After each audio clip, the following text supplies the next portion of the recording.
अस्सलामुअलैकुम, आप देख रहे हैं डॉन न्यूज। मैं हूं शुमाइला अरशद। हेडलाइंस आप जान चुके हैं।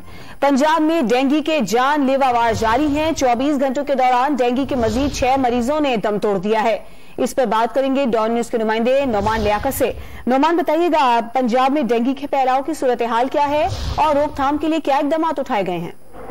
जी बिल्कुल, पंजाब में अब तक जो डेंगू वायरस की सूरत हाल है वो काफी खराब है। केसेस कुछ हद तक कम हुए हैं, लेकिन जो अमवात का सिलसिला है वो थमने का नाम नहीं ले रहा। और सिर्फ 24 घंटों के दौरान सूबे भर में मजीद 6 अफराद जो हैं वो डेंगू की वजह से जिंदगी की बाजी हार चुके हैं। और सबसे ज्यादा मुतासरा शहर लाहौर है, जहां पर ना सिर्फ ज्यादा केसेस रिपोर्ट हो रहे हैं बल्कि अमवात भी ज्यादा लाहौर ही से सामने आ रही हैं।